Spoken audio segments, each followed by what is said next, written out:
Hey, my beautiful boy.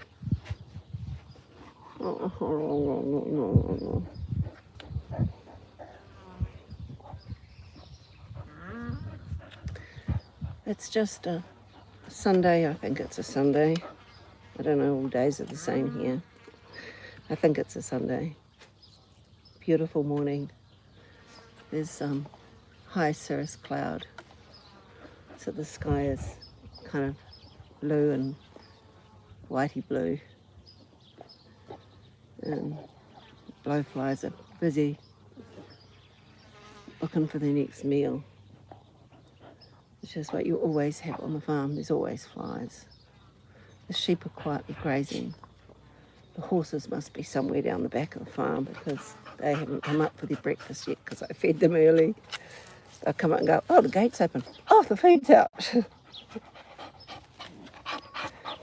And Tiki, my Tiki here, who I speak about occasionally in some of my videos, my shorts normally, is here with me because there's no show without punch. And I just thought I'd sit out here in this beautiful day and just sit and have my morning drink and possibly my breakfast for anyone who wants to join me. If you guys enjoy this, I'll make it a regular thing and you can just ask me questions. It's like an open Q&A. And I wanted to just do it impromptu today because I wanted to see who would show up when I was live. This is a way you can actually get to see the behind the scenes of Merran, what really happens, what really goes on the farm, what I really do. Because you do normally only see the kinda polished version. And I do try to cut out the rooster crows and the dog barks if I can in the videos. But I've got the iPad on my knee, and when Puppy bashes my knee or licks my arm, it moves the iPad. So next time I do this, I'll set up and I'll bring a little table down, but nothing stays in place around here for long. We have some amazing wind sometimes, so I'm a little bit leery of putting the table out here. It's got a glass top. That's something I inherited from Sue when she passed. But that would make it a little bit easier. It would mean you wouldn't be looking at a wobbly screen. But we'll make do with this for this time. My knee's not that flat.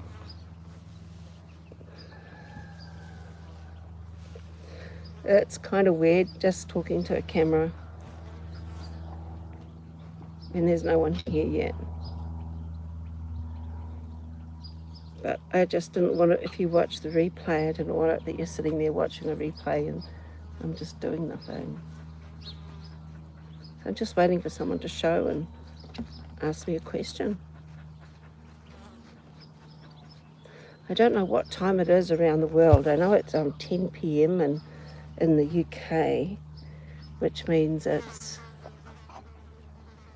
9 p.m. in Europe, in Western Europe. But I'm not sure of the time in the States. I think somewhere between 3 and 5, I think, in the States, but I'm not sure. I'm not sure. And it's your Saturday. Here it's a lazy Sunday morning.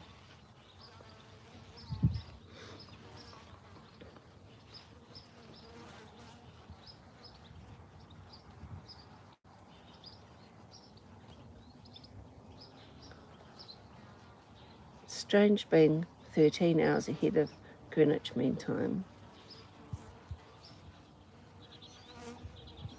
You know, when you travel, you really get the feel of it.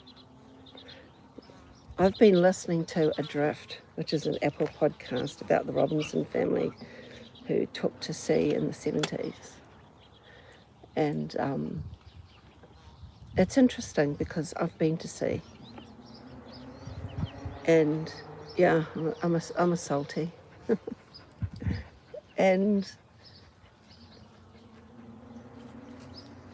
I bring this up because I'm thinking about time zones. And I remember when we were sailing from Tauranga, which is on the east coast of New Zealand, to Tonga. And as you're sailing up there, you basically sail right across the date line. You follow the date line, the international date line. So we were sailing from one day backwards and forwards across. So we'd be on Tuesday 1 minute, back on Monday the next, and Tuesday and Monday, swapping days constantly. It was just very funny as we tacked across the date line for a couple of days. That route takes you quite close to the Kermadec decks, and we were really lucky that our route took us that close, because then you're not allowed to land there. It's protected. It's all New Zealand government research, and it's a place you can't land without a permit. You get away with it if you end up stranded at sea, capsized, or the boat goes down, and you need to somewhere safe to land. But it's the only way you can go there without a permit, and you wouldn't choose that. Being out on the deep blue, there's something about it. There's a freedom to it that you can't express, but some people find that vast expanse of ocean, because the Pacific Ocean is 1/3 of this planet's surface area. And when you're out there and there's no land anywhere, there's just you, the boat, the people on the boat, and massive expanses of ocean. It's a sensation that is so hard to express. It's not a feeling of loneliness. The expanse doesn't make you feel lonely. It makes you feel small. But it also gives you an appreciation of the divine. You realize you're just this tiny dot on this massive expanse of ocean,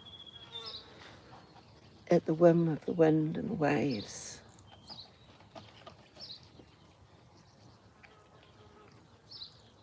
And your own ability to stay afloat. If anything goes wrong, you're it. It's different. It was my second blue water trip. My first was flying to Vanuatu and helping sail a boat over to Mackay, and then we went up to Airlie Beach, and that was really lovely. And I'd never blue water sailed before, and I'd never met these people. I didn't know who they were, and I bought a ticket to Vanuatu and caught a taxi to the boat, to the marina. Where I'm walking along the marina looking for the boat. And it was, talk about intrepid. But that was a heck of an experience. I learned so much on that trip. Made me a better sailor.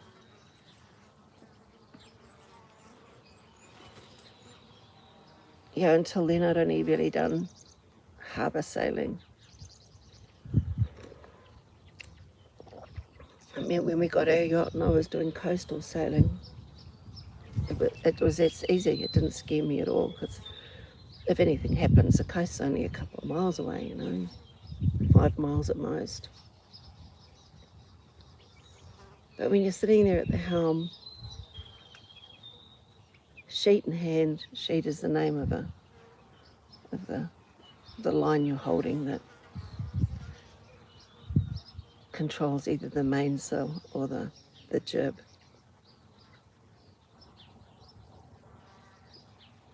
And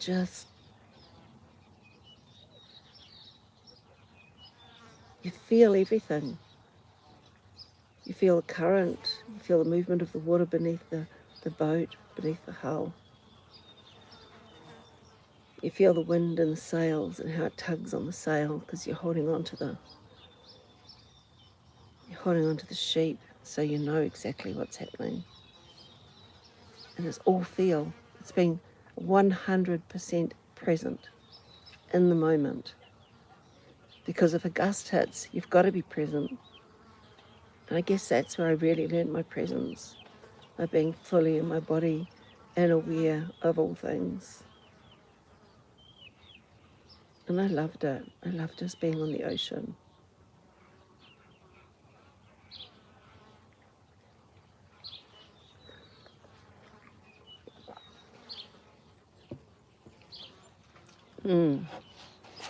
Maybe there's not very many of you online right now.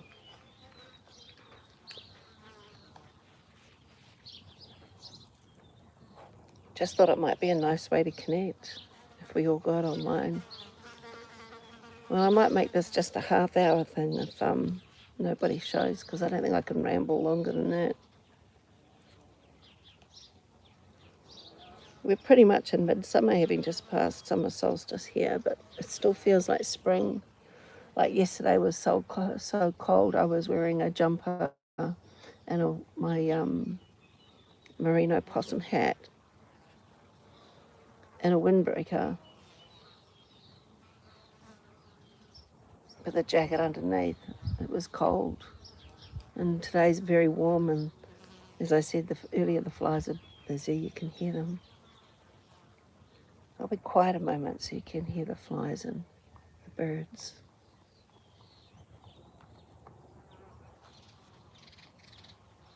Where I live here, we have native bush.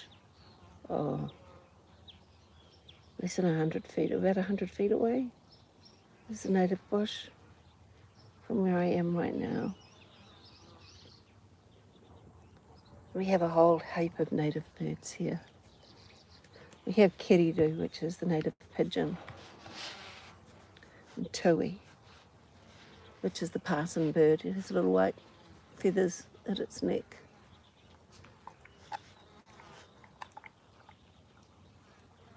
And its song delves outside the human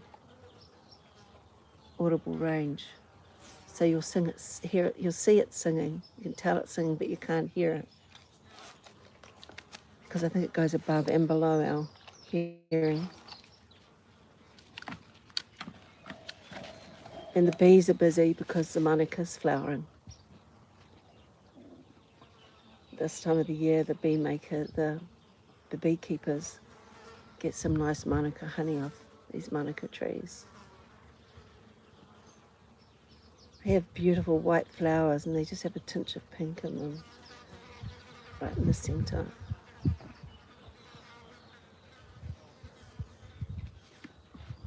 And we have bellbirds here too, but you don't normally hear them. You hear them either in the morning or in the evening, just before dark.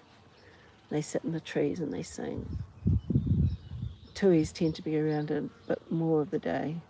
Keriru can show up at any time. Great big wood pigeons that land heavily in branches and break them. They're not very soft landers. And they are absolutely vicious on young trees, fruit trees. They destroy them.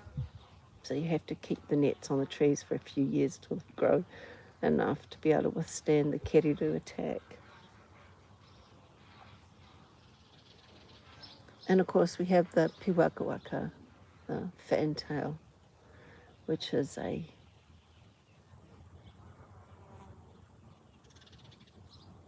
beautiful bird with this fan, like what do you call it? A willy wagtail, they call them in Australia.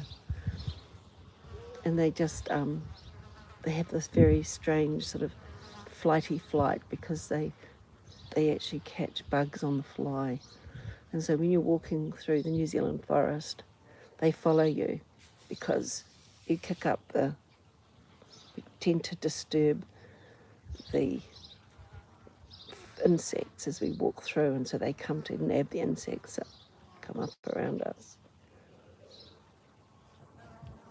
This is totally off topic. Nothing to do with my channel at all. This is just musing of a salty retired sailor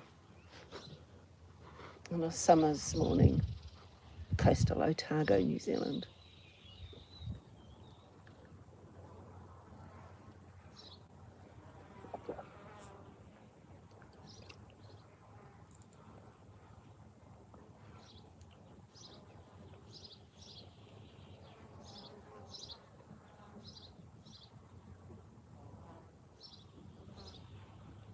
On a truly quiet day, we can actually hear the ocean from here.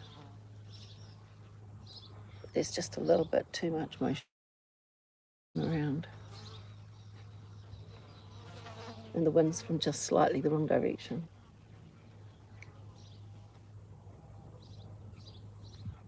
But at night the ocean can be heard quite clearly if the wind's from the right direction.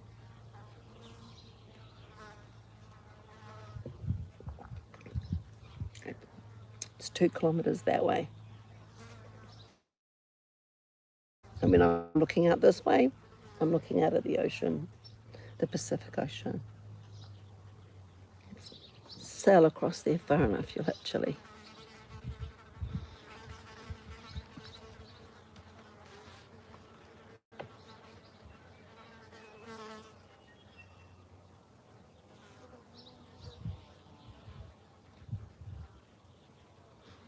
I was talking about the birds.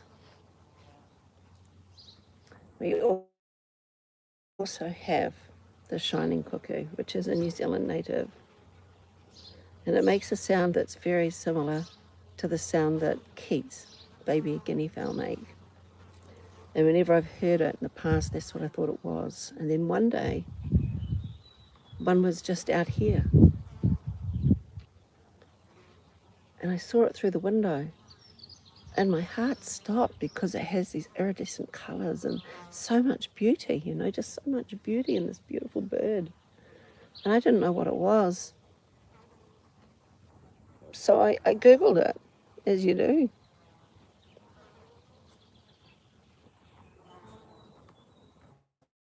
Explain the size, a small to medium-sized bird with iridescent feathers, New Zealand. Otago, New Zealand, coastal Otago, New Zealand. Anyway, there was a few choices of birds. Tui was one of them because they have iridescent feathers. But the shining cuckoo came up and I looked, I thought, oh my goodness, that's what it is. Then I played the sound it makes and I realised the sounds I'd been hearing though, I thought it was Keats, lost Keats. It's a cuckoo, a New Zealand native cuckoo. And I was just, wow.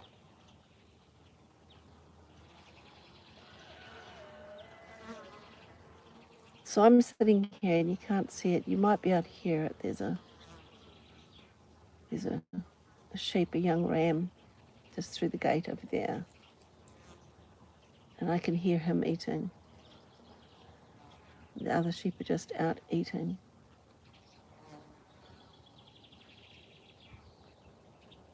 Had 3 lambs this year.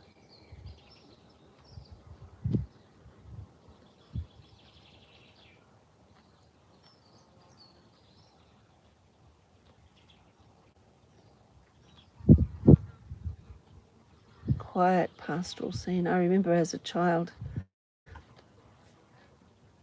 I grew up in the big city in Auckland because my father had an accident when I was a baby and my parents moved to Auckland so that he could have a care of the brain injury unit. And so I grew up in our biggest city. But every holidays I went to the farm.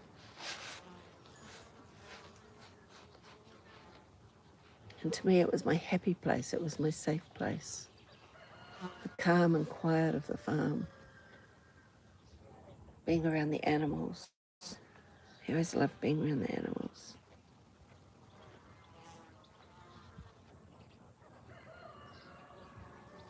I think it's because the animals teach you presence. And they were a calm place to be when home was so discordant, you know.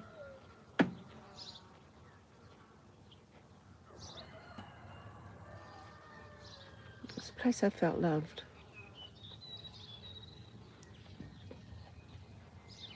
And I used to, they had a little pine glade plantation on the farm. It was pretty old. Of course, we had those beautiful agaric mushrooms, you know, the fairy mushrooms, the fairy toadstools. And the smell of the forest, the smell of pine on a hot summer's day, pine trees, the smell of the moist earth,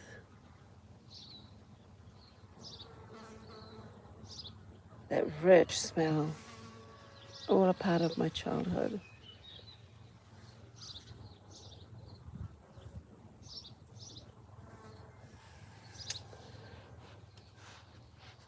Well, it looks like I haven't picked the right time to sit here and just be present with you all.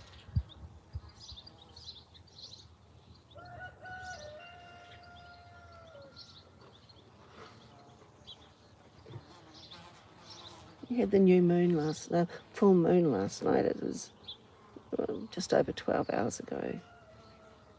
Full moon in Cancer.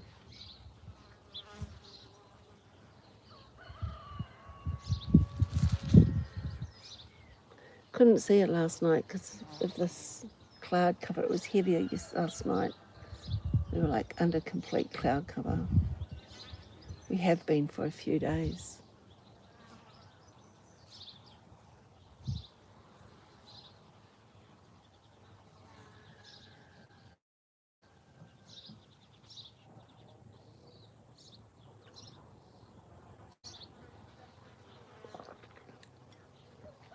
So couldn't see the moon. I like going out looking at the moon as she rises.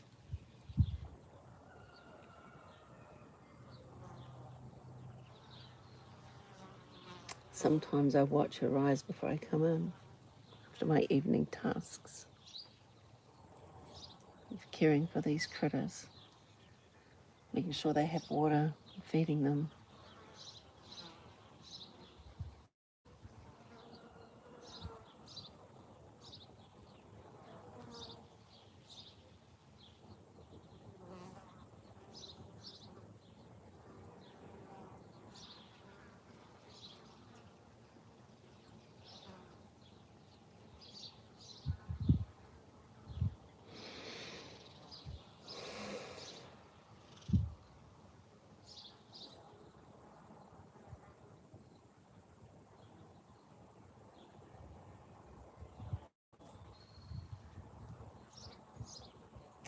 Yesterday was my darling's birthday.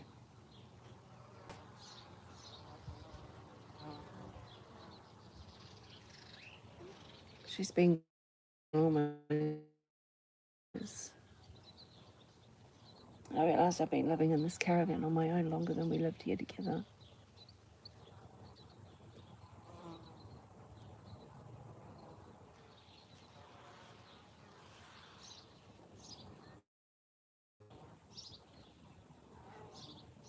It was a little bit of a rough day for me.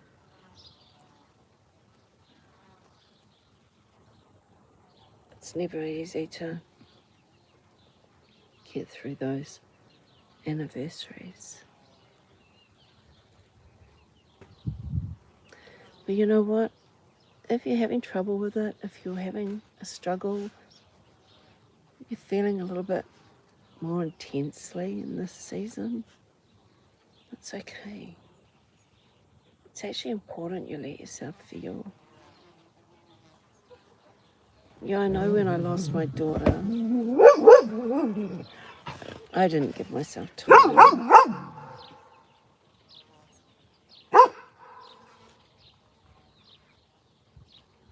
And straight back to work. I was a mess. We made plans and we packed everything up and headed off to Australia. and from there to the UK. We did our OE, and I lost my daughter. I kept myself busy. I didn't have time to grieve.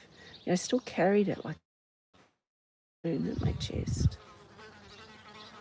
until it was a year, and on the anniversary of her death, I had that moment where she came to me and said I had to let her go. And that moment of complete emptiness followed immediately by intense joy when I let her go. I've spoken about that on one of my videos.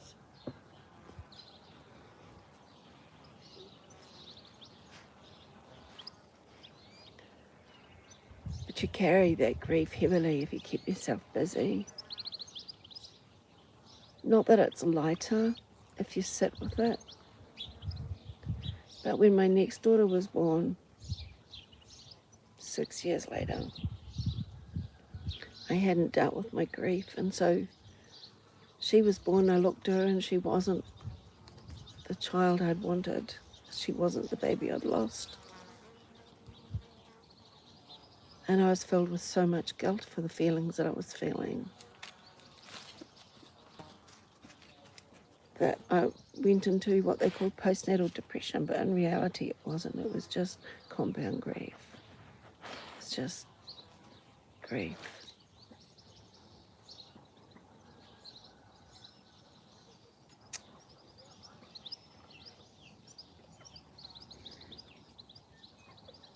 So that taught me.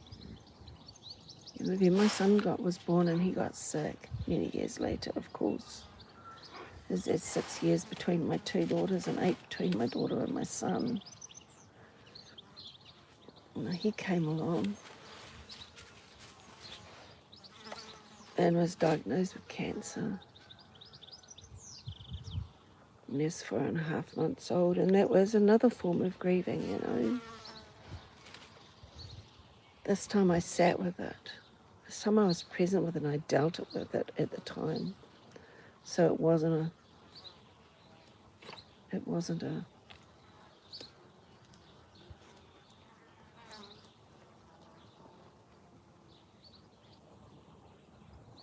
didn't hide it. Didn't try to pretend I was okay. I just allowed myself to not be okay. Of course, as you're going through it, you're like just holding everything together. And then the time comes when they say, well, he's in full remission. And all of a sudden the scaffolding that was holding you up while you were fighting for his life just falls away. I did the video about the chalice. I can't remember which stone it was now. It was about being held. Can't remember which crystal it was. About being held. That feeling of being held. Not having to hold yourself. Is something that I've felt my whole life. Until 2016. Then finally someone held me. Not in the physical sense.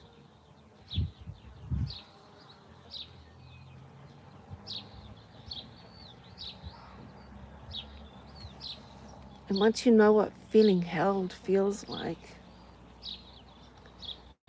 it's just, you can't go back to not being held. Seriously, you can't go back there.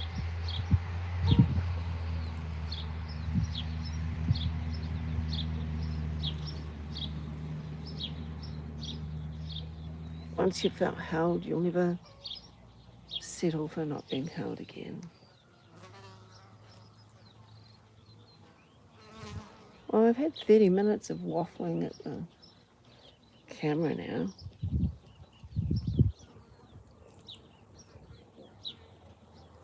Say I've not seen any of you. Maybe my Sunday morning is not a good time. Maybe your Sunday morning's a good time. But I couldn't do a permanent Monday slot for me, or your Sunday afternoon. I couldn't do a permanent slot for me on a Monday morning because some Mondays I go to town. I never go to town on a Sunday, so my Sunday's a safe day.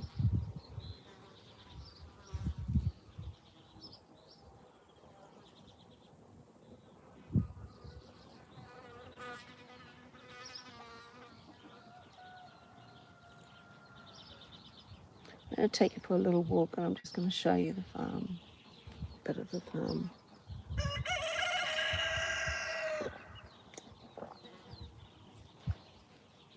Got my cup.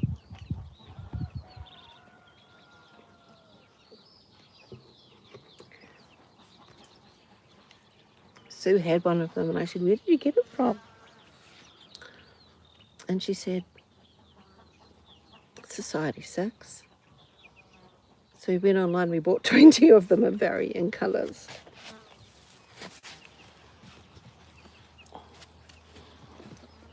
Because I love it so much.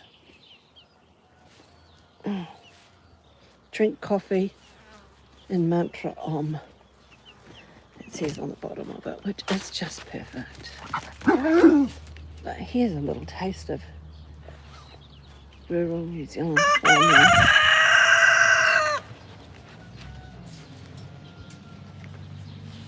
I wonder, can I make the thing? Can I do this?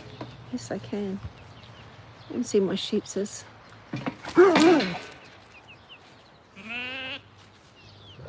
Hello, Boo. This one here, this is Asha. She's the one that lost her mama. The one you can hear bleating. She's the one I raised by hand. I bottle raised her because she was her mama. Who's this one here with the collar on? Mama abandoned her at birth. She only keeps the firstborn, and the secondborn she abandons. I'm not quite sure why.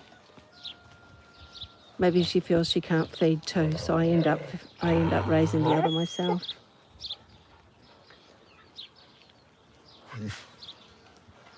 I've had a word to the neighbour to see if he can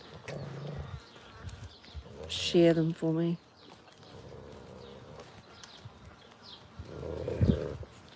And the growlies you hear are my boys. These are my two boys.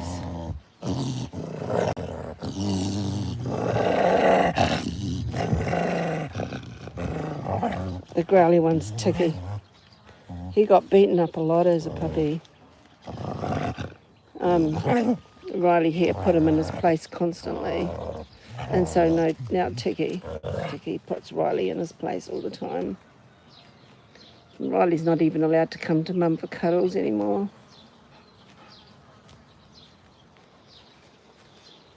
So we have to sneak them in when Ticky's not around, as you do. No, I just stay online until I finish my morning. It's not actually coffee, my cup. It's cider vinegar and honey drink. Oh, Ticky, I need to put my bum down, love. Come move. He's standing on my seat.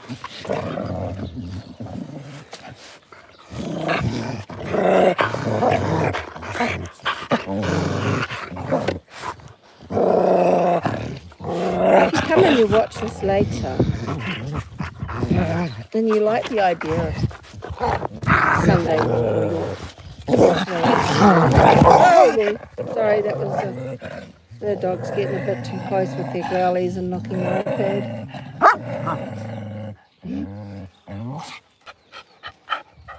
A day in the life of Merran.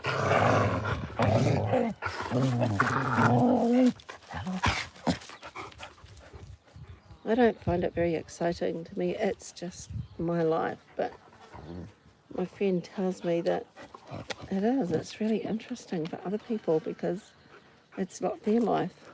Yeah, I understand that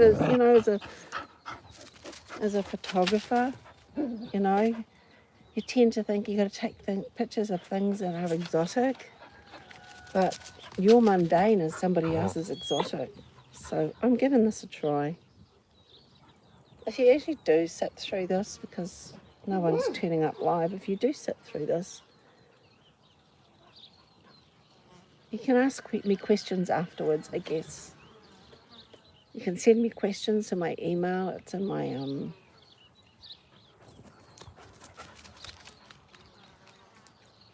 it's in the About page for my YouTube channel. I've made sure it's there, so if you need to contact me, you can.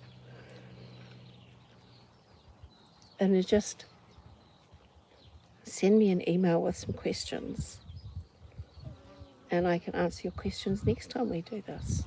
You can make them like a Q&A time, or you just call it Sunday with Merran, or I don't know. It'd be nice to have someone online. It's nice to have someone to chat to. Mind you, I don't know where comments would pop up. Oh yeah, look, there's this little icon down here. You can actually watch the live chat, which means I could reply to you. Another day.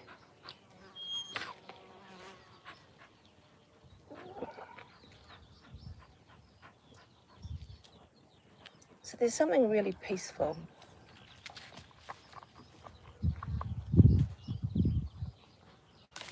about living rural, about not having people around. I mean, my neighbours are home over there. I think they've just bought that property. And they just had the fire going for a moment. Not that they need it, but they're probably seeing whether it was working.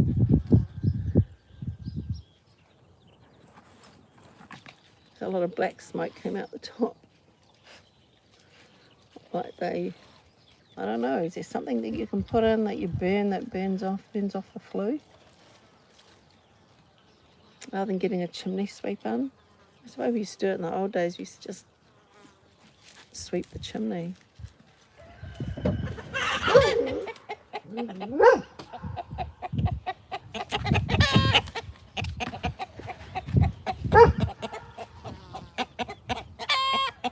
Roosters. You think roosters only go cock-a-doodle-doo? No, they make that clucking noise. And they often do it when one of their girls lays an egg. And it's hilarious because I've always, it made me think of that song, She's Having My Baby.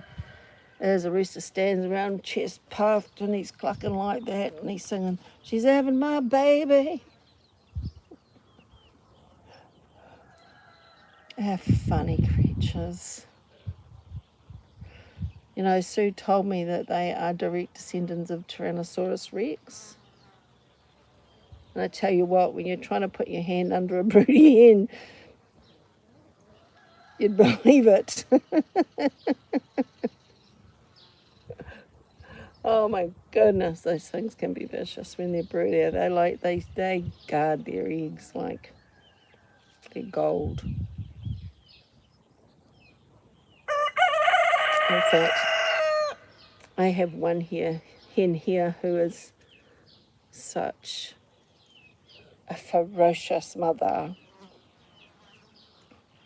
that I have seen her attack a hawk who's coming for her babies, coming for her chicks, just leaping into the air and flapping her wings and attacking a hawk. And it's like, my goodness, you're not a bird that can fly properly, but you're still leaping into the air and attacking this hawk, which is an apex predator of the sky, to protect your babies. It's just, she doesn't lose her babies. She is so ferocious. No one gets near them. You've got to respect that, don't you? That's Mama Bear energy there. That's the divine feminine in her power. Angry, protective. You know, when we speak about the divine, here we go off down a rabbit hole. When we speak about the divine feminine, you know, mostly I do talk about the softening, the being, the softening into the being receptive. But that's not all of the divine feminine. The Divine Feminine isn't wishy-washy. She's not like a limp mullet, you know. She's not a limp fish. The Divine Feminine is powerful. You just need to look at the likes of Kali. You know, Kali comes through with Hecate. They come through with fire and force. But when you look at the true story of Venus and Nana, you're looking at an archetype of a woman who's gone through the underworld, been stripped of everything that she was, everything she thought she was, and risen again.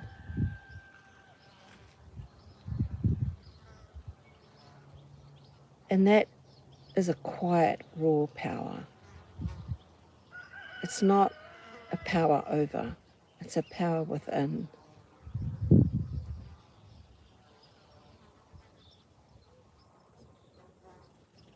I've never liked power over. Since a child, I pointed it out all the time. I didn't have proper words for it, but I recognised the energy. And to me, it just felt so wrong. Power over. That's not what we're here to do. We're here to learn to live in harmony. We got to the meaning of life, have we? We're here to work with the ego, which is a tricky beast.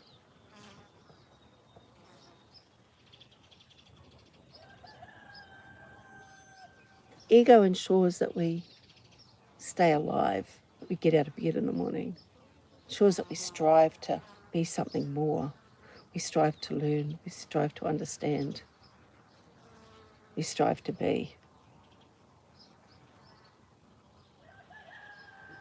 So it's working with that energy and bringing harmony. The harmony between the doing and the being. The harmony between the divine masculine and the divine feminine. Finding that space inside where we are all things and can love and expect all things in ourselves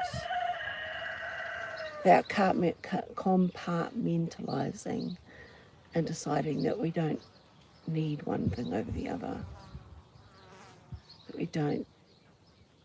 that one thing's not more important, that one thing's not more holy and sacred.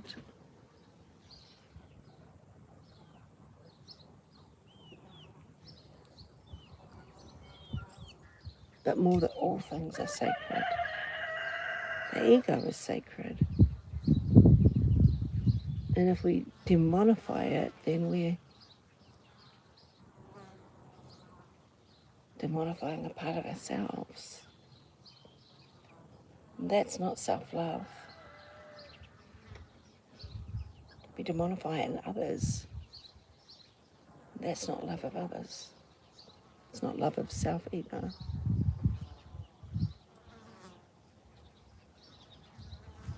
Because we are all one. We're all interconnected with all things.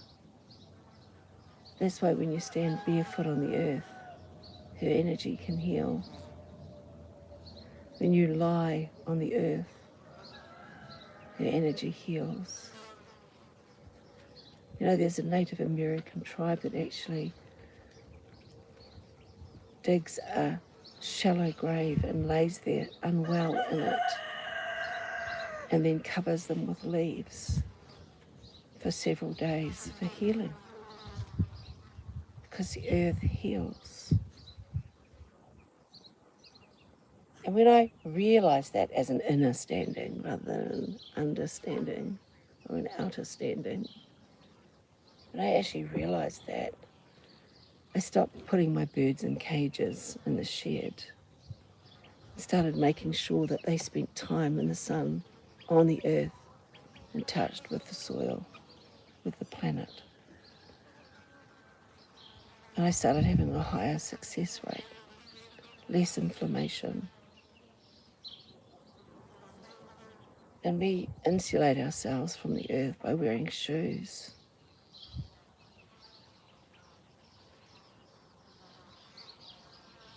In the winter, I even spend a few minutes standing, even if it's snow on the ground, barefoot, just to be in contact with the earth.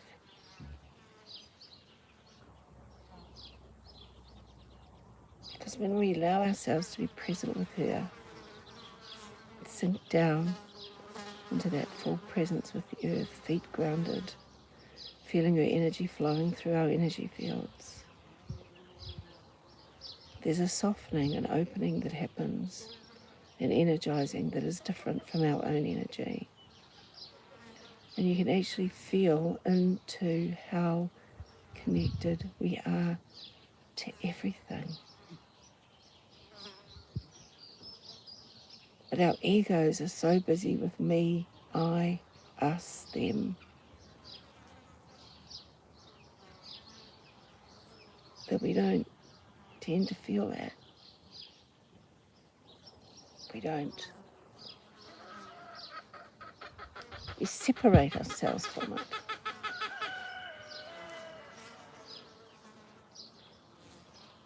We separate ourselves from it. And we create idols to replace that connection.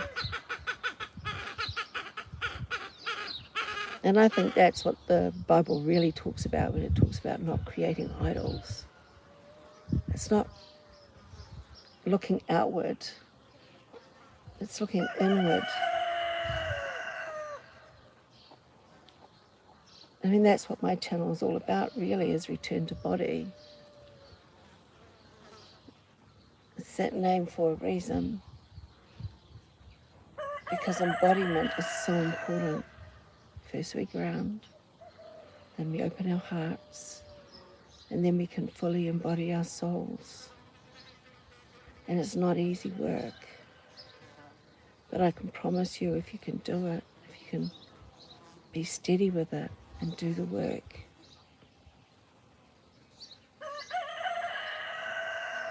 the rewards are amazing.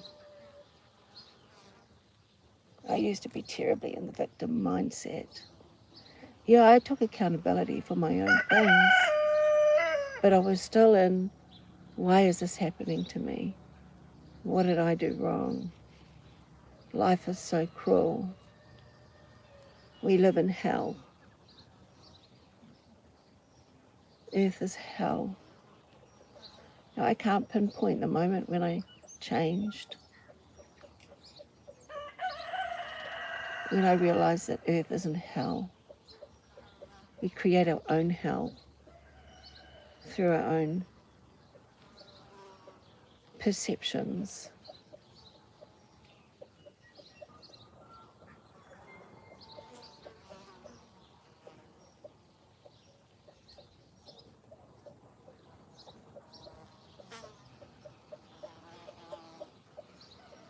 That's actually a rooster making that puk puk puk noise. He's saying, I've found some food. Here, there's something really special here. Come and get it.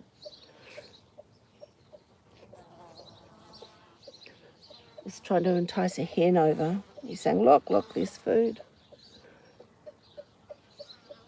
And if he had himself a little harem, they'd be rushing over to see it. And then he goes, ah, Randy Rooster.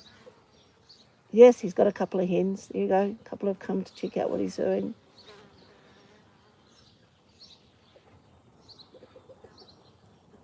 Yep, and he's doing the dance.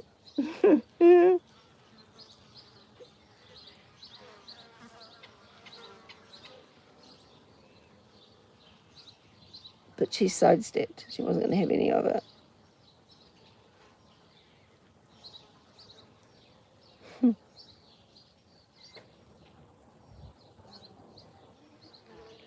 It's not still and it's not quiet, but it's calm and it's peaceful. And that's why I have no desire to leave this place. It's my little slice of heaven, my little slice of paradise.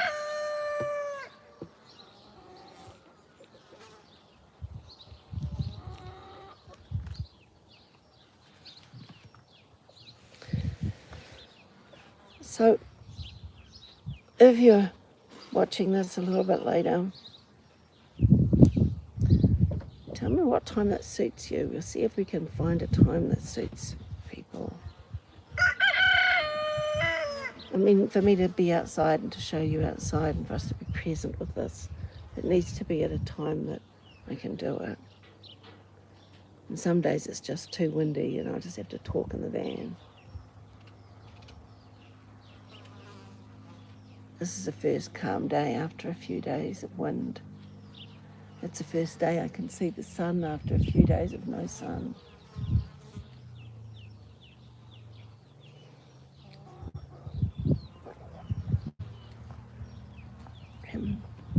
My drink is officially cold.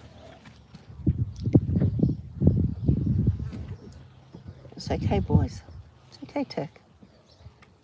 Good boy. And Riley's come out from under the caravan too, so he can bark at something, see what he can bark at.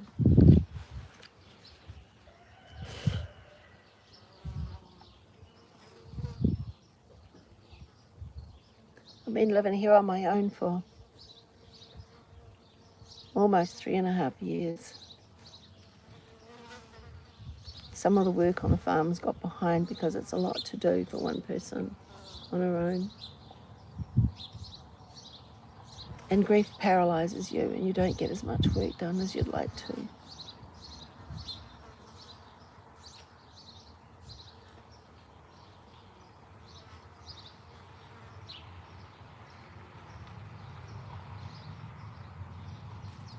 Grief makes you tired.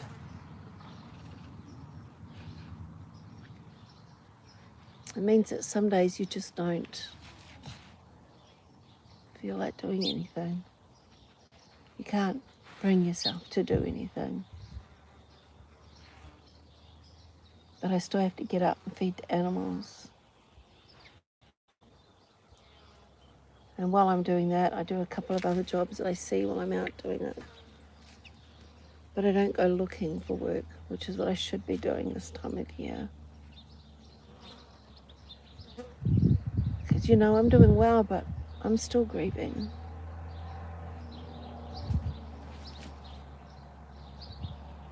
My children live a long way away. They're over 1,000 kilometers away.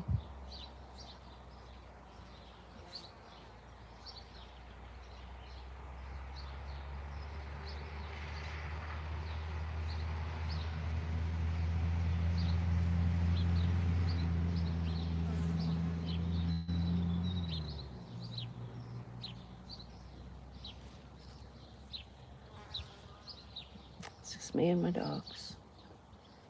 And this beautiful, quiet place. The horses and the sheep. And the chickens.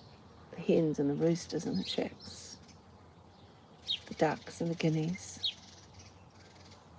The keriroos, the tuis, the sparrows, the bellbirds, shining cuckoos, the swallows, the blackbirds,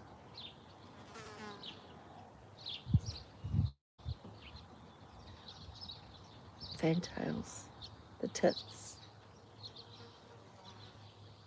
the bees, the flies, the mosquitoes and the mice.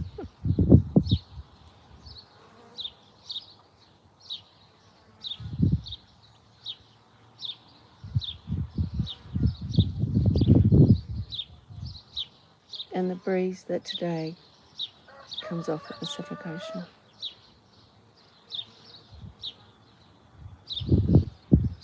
Well, if you get this far in the video, watching it with me just babbling on,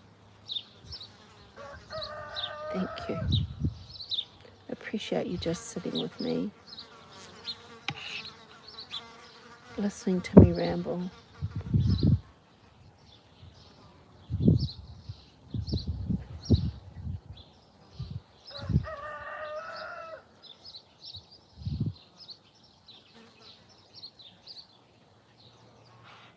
Appreciate you turning up. I think I'll put in the very front of it to watch on 1.5. And by the way, if you watch my videos and you find I speak a little bit slow, you can hit that little settings icon, the cog wheel, change the speed. Because even when I listen back to myself at normal speed, I sound too slow. Because, of course, I listen to everything on 2 times. And I speak so slow.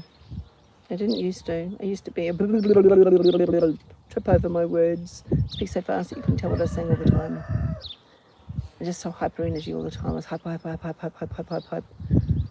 bing, bing, bing, bing, bing, bing, bing, bouncing off the sides, just high energy. Yeah, just raising my energy like that. Here's Puppy here again. Good on you, schnoz. Love you.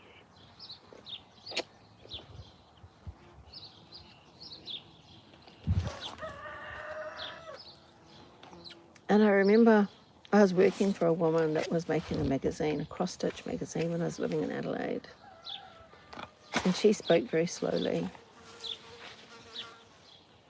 And I found I had to slow my speech down when I was with her because our energy was such a mismatch.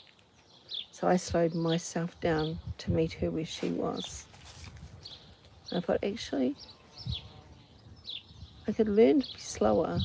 But it took me a few years to learn that because I naturally just went back up into my blah, blah, blah, blah, blah. It was a meditation in my 30s that did it.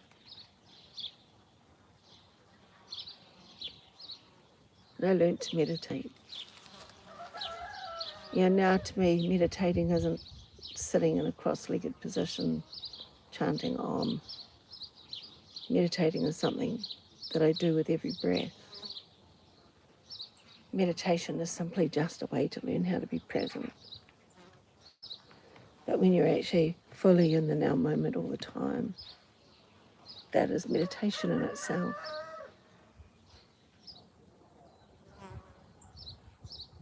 You know, there's that thing that they say, you know, close your eyes. What can you hear?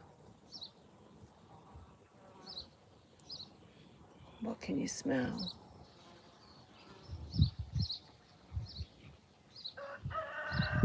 Then you open your eyes and you name several things you can see.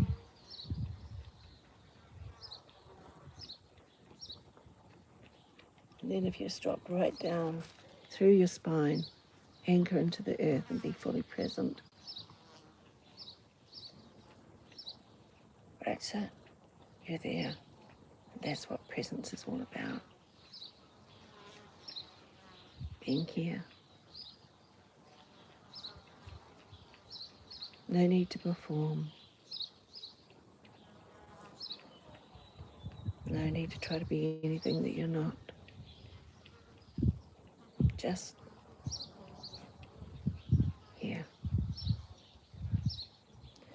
Thank you for taking the time to get to the very end of this video. I have been sitting here for a few seconds short of an hour, rambling away at the microphone and the thing, and I hope that it's loud enough for you to hear me. The microphone has been good because my pods had gone flat overnight. I'd forgotten to charge the case, so they hadn't charged. So thank you for joining me for my 1 hour of Sit with Merran on Sunday morning. I'm going to go inside and start my day, make my breakfast, and prepare our card of the day for this evening, which will be or tomorrow morning. I can't do it with both hands today. Thank you. Shalama. Now, where do we end? How do you end alive? Here?